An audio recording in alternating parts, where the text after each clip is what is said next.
Wake up. Language has a profound impact on our psyche. Certain words, phrases, or expressions can evoke powerful emotional responses. So let's explore 10 specific words that can instantly activate subconscious trauma. The word failure can be a profound trigger for individuals who have experienced significant criticism, high expectations, or harsh judgment throughout their lives. For many, this word is not just a descriptor of a single event, but a powerful reminder of multiple instances where they felt inadequate, disappointed others, or faced severe consequences for their mistakes. Hearing the word can activate the amygdala, the part of the brain responsible for processing emotions such as fear and anxiety. This activation can lead to a cascade of physiological responses, including increased heart rate, sweating, and a sense of panic. The trauma associated with the word often begins in childhood. Children who grow up in environments where success is highly valued and failure is harshly punished are particularly susceptible. Parents may contribute to this trauma by setting unrealistic standards and focusing heavily on mistakes rather than achievements. These early experiences create neural pathways that make it easier for the brain to recall these negative memories when triggered by the word. Abandonment trauma often originates from experiences in early childhood, but can also stem from adult relationships. When someone hears the word abandoned, it can trigger feelings of loneliness, fear, and worthlessness. Children depend on their caregivers for safety and emotional support, and when these needs are not met consistently, it can lead to attachment disorders and long-lasting emotional scars. For example, a child who is frequently left alone or whose emotional needs are neglected may develop a fear of abandonment. As adults, these individuals may find themselves reacting intensely to situations or words that remind them of these early experiences. The word victim can evoke a complex mix of emotions, including helplessness and anger. For those who have endured traumatic events, being labeled as a victim can feel like a loss of agency and power. This term often triggers memories of times when they were unable to protect themselves, reinforcing feelings of vulnerability and dependency. Society often attaches a stigma to the term victim, viewing it as synonymous with weakness or passivity. This societal perception can be particularly damaging, as it reinforces the negative self-image that trauma survivors may already hold. Many survivors struggle with the idea of being seen as a victim because it can feel like they are being reduced to their trauma rather than being recognized for their strength and resilience. While apologies are generally meant to convey remorse and seek forgiveness, for those with trauma, the word sorry can evoke feelings of guilt, inadequacy, and manipulation. It can trigger memories of insincere apologies from abusers or the constant need to apologize to avoid conflict, particularly in emotionally abusive relationships. Research indicates that frequent apologizing can be a coping mechanism for dealing with anxiety and fear. This constant need to apologize can reinforce a negative self-image and perpetuate feelings of inadequacy. For individuals who grew up in chaotic or abusive households, the concept of safety may be foreign or associated with betrayal.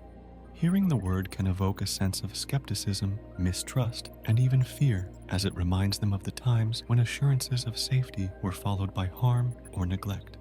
Research has shown that individuals who have experienced trauma often develop a heightened sense of alertness to potential threats. This hypervigilance means that words like safe, which should convey comfort, trigger a state of alertness and anxiety. This is due to the brain's conditioning to associate safety with impending danger based on past experiences. The word trapped resonates deeply with those who have faced situations where their autonomy was stripped away, whether physically or emotionally. This sensation can stem from various experiences, such as being confined in a small space, being held against one's will, or feeling stuck in a harmful relationship or situation without an escape. The feeling of entrapment can be both literal, such as in cases of physical confinement, or metaphorical, like being in an abusive relationship where leaving seems impossible. The brain encodes traumatic experiences differently than non-traumatic ones. During a traumatic event, the prefrontal cortex, responsible for rational thought, becomes less active, while the amygdala, responsible for fear responses, becomes more active. This imbalance leads to the creation of powerful, fear-based memories that are easily triggered. The concept of hopelessness is closely tied to the brain's reward system, particularly involving neurotransmitters like serotonin and dopamine. In states of prolonged stress or trauma, these systems can become dysregulated, leading to a persistent sense of hopelessness. When triggered, the brain may struggle to release these feel-good chemicals, reinforcing the feeling that nothing will improve.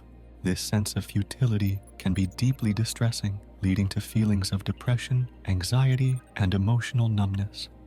The word shame is a profound emotional trigger because it touches on deep-seated beliefs about one's self-worth and identity. The sensation of shame is deeply embedded in the brain's neural networks. When someone feels shame, there is a decrease in serotonin levels, which can lead to depression and anxiety. This is because shame involves a pervasive sense of helplessness and worthlessness, which can be more damaging than other negative emotions. The brain's response to shame is similar to its response to physical pain, highlighting the profound impact of this emotion. Shame is not just a personal emotion, it is also a social one. Cultures and societies can perpetuate feelings of shame through their values, norms, and expectations. Hearing the word rejected can activate the brain's anterior cingulate cortex, which processes physical pain, and the ventromedial prefrontal cortex, which is involved in self-referential thoughts. This activation can lead to emotional and physical responses, such as a feeling of emptiness and physical symptoms like a tight chest or stomach ache. Rejection affects the brain similarly to physical pain because of the overlap in neural pathways. This overlap explains why social rejection can hurt so much and why words associated with rejection can be so triggering. This neural response can lead to long-lasting changes in the brain, affecting how individuals perceive and react to social situations. Betrayal triggers the brain's social pain network, involving areas such as the anterior cingulate cortex and the insula. It often leads to a complex mix of emotions, including anger, sadness, and confusion. These emotions can be overwhelming and difficult to process, leading to a state of emotional turmoil. Research indicates that the psychological scars from betrayal can persist long after the initial event. This is due to the brain's way of encoding traumatic memories, which can be reactivated by similar experiences or even related words. Thank you for being part of this journey. Take care for now.